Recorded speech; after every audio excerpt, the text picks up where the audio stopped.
खबरों की खबर में आपका स्वागत है। मैं हूं संकेत उपाध्याय। देश चांद पर पहुंच चुका है और अनुसूचित जाति और जनजाति के लोगों पर दबंगों के जुल्म की कहानियां खत्म होने का नाम नहीं ले रही। कोई राज्य इससे अछूता भी नहीं, चाहे वहां किसी की भी सरकार।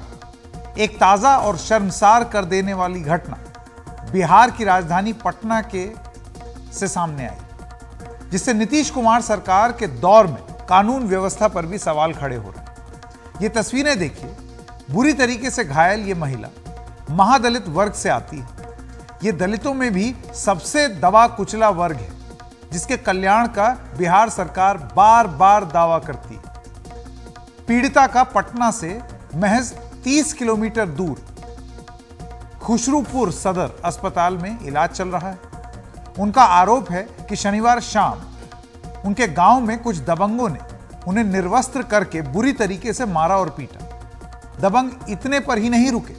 पीड़ित महिला का यह कहना है कि एक दबंग ने अपने बेटे से उनके मुंह पर पेशाब तक करवाई। सोचिए, पीड़िता के मुताबिक उनके साथ यह सारा सुलूक सिर्फ इसलिए किया गया क्योंकि उन्होंने गांव में एक पड़ोसी को 6,000 रुपए उधार दिलवाए थे, जो वो लौटा नहीं रहा। पानी भरने के लिए कहने से आया, हमको भैंस के लेके चलिए कि का चापी के बैठे हैं, चलिए हम चला गए हैं। हमको जानते करके मारा, वहाँ से हम छूट पाए और बेटा से मुंह में मिटवा दिया। प्रथम दृष्टया जांच के क्रम में जो मामला प्रकाश में आया है वो ये है कि ये महिला खुद 1,500 रुपये ली थी, जो ये चुका दी है। उसके बाद एक व्यक्ति को ये 6,000 रुपया दिलवाई थी, वो 4-5 साल से पुराना मामला है। वो व्यक्ति जो नहीं दिए, नहीं वापस किए और वो लेके चले गए हैं, तो आज तक नहीं दिए। उसी क्रम में चूंकि ये दिलवाई थी, इसलिए इन्हीं पर ये आरोप लगा रहे हैं कि हमको दे दिया जाए पैसा। उसी क्रम में वो गुस्सा होकर के इनके साथ मारपीट कर दिए हैं और दबाव बनाए हैं कि केस ना करें। उधर पुलिस का कहना है कि उसकी शुरुआती जांच में मारपीट और धमकाने की बात सही निकली है, लेकिन पुलिस ने पेशाब करने जैसे आरोपों को फिलहाल गलत बताया। ये सब बातें जांच में बिल्कुल असत्यापित और झूठी साबित हुई है। मामला एक पैसे वाला ही है और उसमें मारपीट की गई है और हॉस्पिटल में जाके भी धमकी देने की बात प्रकाश में आई है। अब सोचिए, पुलिस का यह कहना है, जाहिर सी बात है बदनामी होगी अगर ऐसा हो, लेकिन पीड़िता खुद कह रही है, तो या तो पुलिस ये कह दे कि पीड़िता झूठ बोल रही है। जांच करने से पहले ही इस तरीके की बात कैसे? इस मामले में पुलिस अभी तक आरोपी दोनों ही दबंगों को गिरफ्तार नहीं कर पाई है, लेकिन यह जरूर बता दिया कि हां, पेशाब वाला मामला जो है वो निराधार है, वो गलत है, अरेस्ट नहीं हुआ है। इसी वजह से उन पर भी सवाल उठ रहे हैं। अनुसूचित जाति और जनजाति अति पिछड़ा वर्ग के लिए बढ़ चढ़कर दावे करने वाली नीतीश कुमार सरकार के लिए यह मामला शर्मिंदगी का सबब बन गया है। मुख्यमंत्री नीतीश कुमार का कहना है कि इस मामले में गंभीरता से कार्रवाई की जाएगी। के साथ कोई घटना दुर्घटना होती है, पूरा का पूरा पुलिस और एडमिनिस्ट्रेशन ध्यान देता है और कोई गड़बड़ करता है उस पर एक्शन होता है। दरअसल महिलाओं और अनुसूचित जाति के खिलाफ अपराध के मामले में बिहार का रिकॉर्ड बहुत अच्छा नहीं है। अगर अनुसूचित जाति यानी कि एससी के खिलाफ अपराध की बात करें तो देश में बिहार चौथे स्थान पर है। नेशनल क्राइम रिकॉर्ड्स ब्यूरो के आंकड़ों के मुताबिक 2019 में बिहार में अनुसूचित जाति के लोगों के खिलाफ अपराध में और अपराध के 6,544 केस दर्ज हुए थे, 6,544। 2020 में यह बढ़कर 7,368 हुए और 2021 में यह घटे करीब 5800 हुए। ये सारे वो केस हैं जो दर्ज हुए हैं। अब आप सोचिए कितने मामले दर्ज नहीं हुए होंगे, उनकी तो कोई गिनती ही नहीं।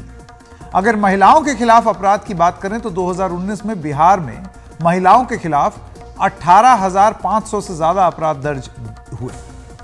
2020 में 15,300। अब आप ये सोचेंगे कि कम कैसे हुआ। 2020 में आपको याद होगा कोरोना वायरस था, उस समय इस तरीके के आंकड़े नहीं आ रहे थे।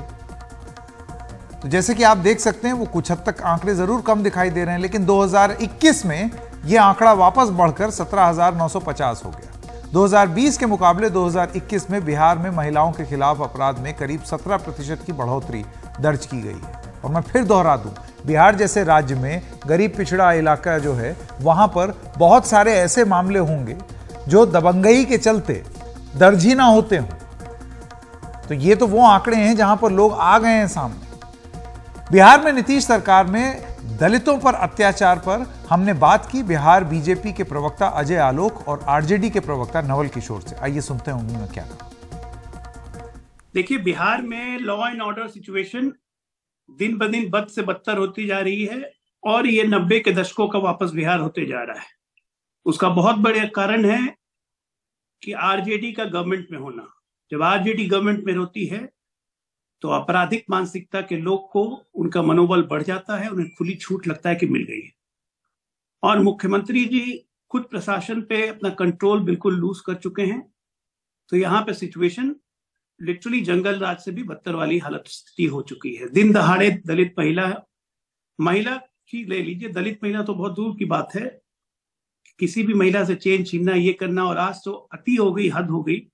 इसका मुख्य कारण यही है कि आरजेडी जब भी सत्ता में आती है तो जितने एंटी सोशल एलिमेंट होते हैं, जितने क्रिमिनल एलिमेंट होते हैं, जैसे असामाजिक तत्व होते हैं, उन सब का मनोबल बढ़ जाता है, क्योंकि उनको लगता है कि उनकी सरकार आ गई तो कोई उनको कुछ कहेगा नहीं, और पुलिस प्रशासन का मनोबल गिर जाता है।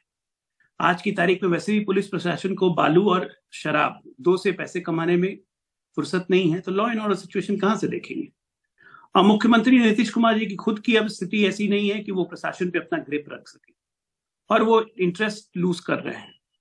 तो बिहार वापस 90 के दशकों का जंगल राज बन रहा है।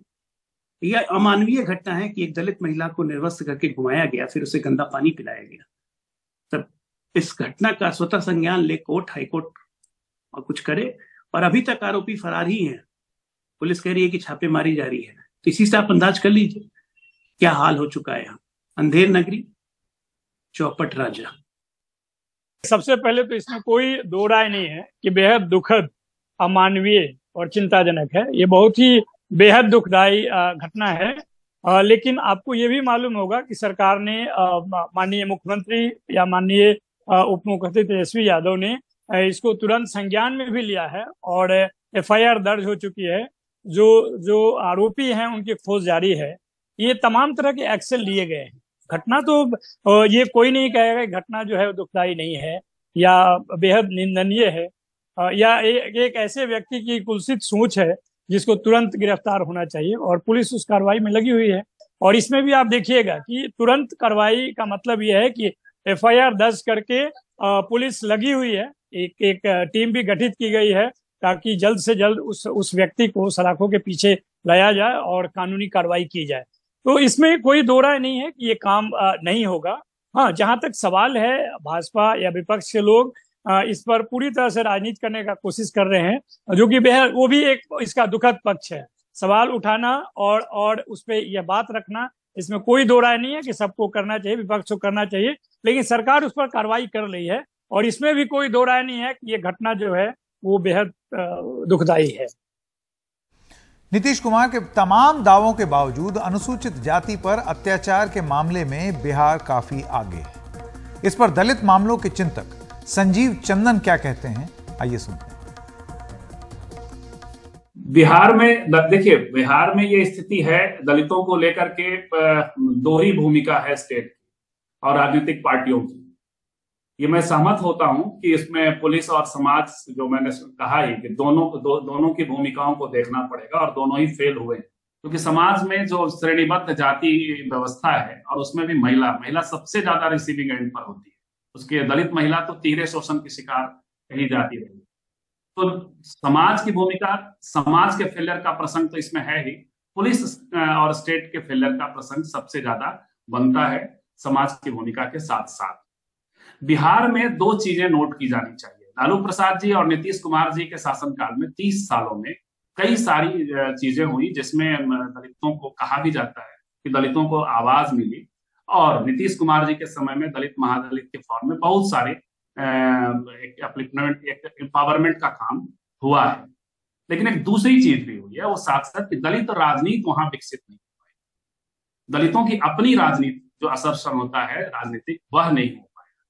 तो इसके कारण जो ऐसी घटनाओं में जो इच्छा शक्ति होती है स्टेट की, वह देखने एक जो ऑर्गेनिक इच्छा शक्ति होती है वो वहां देखने को नहीं मिलती।